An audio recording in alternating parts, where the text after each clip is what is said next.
Almeida for MMA Island, and today I have the pleasure of talking with Zac Pauga, a 3-0 light heavyweight, and he'll be fighting at Cage Warriors 126 this August. Zac, how are you today? I'm doing great. How are you doing? Doing well. So just to start off, I just watched your fight with Logan Nail. So what are some of the lessons that you took away? I mean, we saw that you were able to stand toe-to-toe with a striking specialist and be successful. But from your end, what were some of your key takeaways from that fight? So that's the big takeaway that I had. It was kind of built up as this grappler versus striker fight. And, I hurt him on the feet. And in the fight, I kind of didn't believe it. I was like, is he trying to trick me? What's going on here? But just that, yeah, I was able to stand toe to toe with him and even get the better of him striking. And that was his specialty. He had trained in Thailand and was this big time striker. And I was able to put it on him. And so that's just given me tons of confidence in my own stand-up game. And then, in terms of training that stand-up, I mean, you have some excellent fighting partners over at Team Elevation, Alistair Overeem, and then Curtis Blaydes, might be known more for his grappling and wrestling ability, but, you're fighting with really, and training with really elite competition and teammates there. So what's that like, training with people that, are so prominent in the UFC today? It's amazing and I'm really blessed, but it lets me test myself and know what level I'm at and know what things actually work and what don't work, especially at the heavier weight classes. I think guys in smaller gyms can get away with things by, just being bigger and bullying people. But, I can't do that. If I shoot a takedown that's not right, like I'm not taking Curtis down. And if my hands aren't up, Alistair's going to kick me in the head. Like everything I do has to be on point. And I know the things I'm good at are going to work in the cage against anyone in the world. I must imagine, training with heavyweight sparring partners, that must give you kind of an advantage in physicality in the octagon when you're facing somebody in your own weight class, and if you're used to training up all the time. Yeah, just from my background, I played in the NFL. My strength and conditioning is my strength. That's what I bring to the table that some of these guys that have been wrestling their whole life or been in martial arts their whole life don't have. So I definitely know that just my power and explosion is a strength that I bring to the light heavyweight division. Has your experience in professional rugby as well along the same lines, really giving you that ability to, stop and start? And do you think that's something that you bring to Elevation Fight Team, that emphasis on strength and conditioning? Is that something that, some of your training partners are starting to do as well? Yeah, we've got a core group of guys that definitely see the benefits of just not just strength and conditioning, but a professional approach to what we do. Fighting is kind of crazy because you're in charge of yourself. In football and rugby, you have coaches that are telling you what to do every step of the way. Everything you do all day is scheduled. And that's the only way I know how to do things. And that's how I'm approaching fighting. And a lot of guys definitely see that I've been able to make, big jumps in my game by taking this professional approach to it instead of just, I'm tough, I'll show up and fight, whenever. And then, so you'll be fighting, I believe, on August 1st, Cage Warriors 126 versus Terrence John Jocks. So what's that been like, game planning for his style, and what are some of the specific challenges you see him bringing to the table?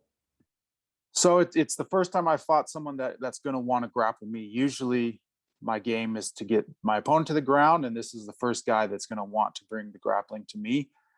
So it's been kind of fun getting ready for this because I like to grapple. So doing extra wrestling practices, extra grappling has been something that I've enjoyed. He's good. I'm not going to try and take anything away from him. He's a Division III All-American wrestler, and he's bringing a skill set I haven't faced in the cage yet. But you know what? I wrestle with national champions every single day. So I'll be ready for his game. And then in terms of the striking too, I know obviously it's going to be more of a grappling heavy camp. But is that something you feel that you might have an advantage in, especially coming off of your last fight, where you got some renewed confidence in your hands? Absolutely. I truly believe that my striking is way above his, and our grappling, you see a lot of time with grapplers when they fight, the grappling neutralizes each other, and then it comes down to who's the better striker. And that's how I see this fight going. There's going to be some tie-ups, some lockups early, but when it starts, neither of us is getting the other one to the ground, or one person gets up, after a few times, it's going to come down to the striking, and that's where I beat him. And then, so I know you touched upon this a little bit earlier, but could you just tell us a little bit more about your background as a professional athlete, just in terms of, competing in football at the collegiate and then at the professional level in the NFL? Because you have quite a unique journey, among most mixed martial artists. Like you said, they really don't have experience in that professional approach that, for you has dominated your entire life. Yeah. So, I mean, I, like most young boys in America, I wanted to be a football player. I wanted to play in the NFL my entire life. And that was my goal. I played football growing up, high school. I played for Colorado State University for 4-year starter. Then was signed to the Houston Texans and played a season there, and, was eventually cut. And then I bounced around in the league a little bit and transitioned into professional rugby. I played in the first completely professional rugby league in America and won the championship in that league. And, also found myself, on the way out of rugby, just started doing jiu-jitsu for fun, still had the fire in me, still wanted to compete, was still, pretty strong and athletic, happened to be doing jiu-jitsu where Elevation Fight Team trains, got hooked up with Curtis Blaydes just to roll. And, I was like, I think I can do this too. Fell in love with it, and here we are. So, like, starting out in that fight journey, what was something that like surprised you the most?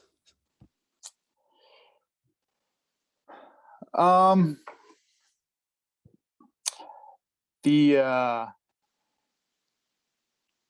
conditioning aspect of fighting. Like, I thought I was in, elite shape, great shape.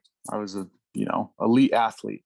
But the mental wear of being in there and someone being on top of you or getting hit while you're also tired, that was a huge shock coming from all other sports. Like, there's no other sport where you get hurt and it's not over, and you got to figure it out. You got to finish the fight, even though you're hurt, even though things aren't going right.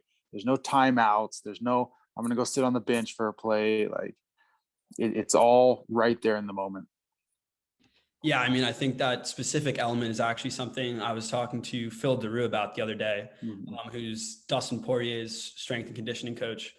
He also came from a football background, and I was asking about that. And he said pretty much the exact same thing. He was like, that mental aspect combined with the conditioning is something that, really provides such a unique challenge. But at the same time, I think that's part of what makes a sport so captivating from a fan perspective, is that I think it allows, athletes to show their true strengths in ways that, other sports like really can't. I mean, that's also coming from a fight fan. So yeah, but that's the beauty of it. That's the beauty of it, is you have to be there in the moment, and you have to want to be there. We see it so often with fighters. It's not the most skilled guy that wins. It's truly the guy that is willing to die in that cage that's going to win. And then, who are some of your favorite fighters to watch? So I've been a fight fan for a long time. That's kind of what got me into MMA after football and rugby, is that I was just a huge fan of the fight game. So I have a lot of like older fighters that I love. I love Anderson Silva. He's my favorite of all time. I was a huge fan of Alistair's before he started training with the team, and now he's a close friend of mine. So a lot of that old school, Pride days, things like that is what I'm a big fan of.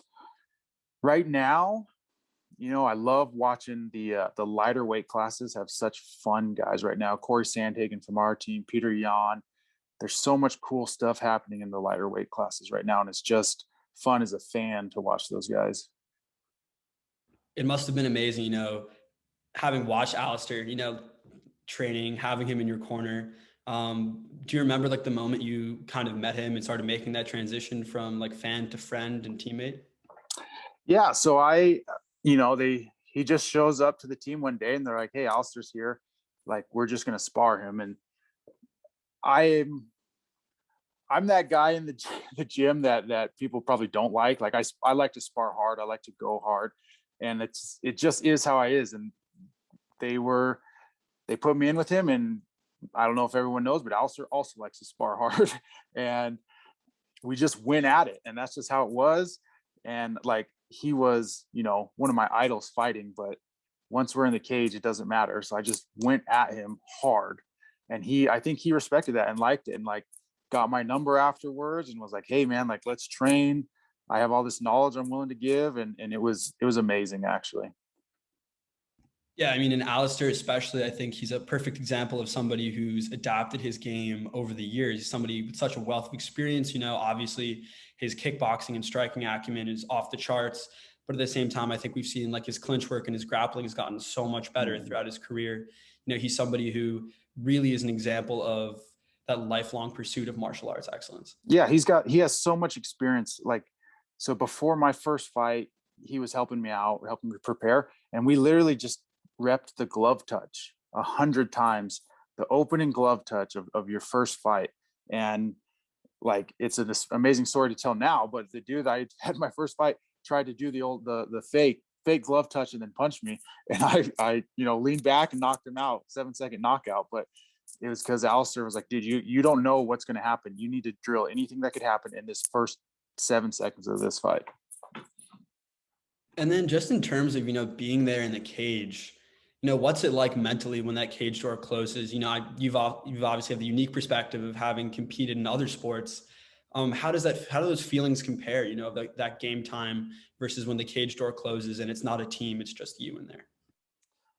There's nothing like it. There's absolutely nothing like it. I've ran down on the opening kickoff of Monday Night Football in front of 80,000 people, and it was nothing compared to being in a bar with 75 people watching and hearing that cage lock and a ref looking at you saying, "Are you ready to fight?" There's no comparison, and it's addicting, but it's also scary. And then in terms of your goals for the rest of 2021, I know obviously you're not trying to look past your opponent in August, but what are some of your goals going forward? So yeah, like you said, I'm not looking past my opponent at all, but I do have goals and I have plans. Part of this being my third professional sport is that I'm a little older than the rest of the guys on the regional scene here. I'm planning to win this fight in impressive fashion, and I'm trying to move fast. I'm trying to get hopefully one more regional fight, and at 5-0 with some finishes at the light heavyweight division, knocking on the door of the UFC. And then in terms of the UFC light heavyweight scene, I mean, it's something that has been really entertaining. I mean, you have Jan kind of at the top, but then you also have people like Alexander Rakic, and other fighters and other top contenders who really show that there's exciting new blood in the division. Is there anybody that particularly excites you in the light heavyweight division in the UFC? So Dom Reyes is a training partner and a friend of mine, and I love watching him fight.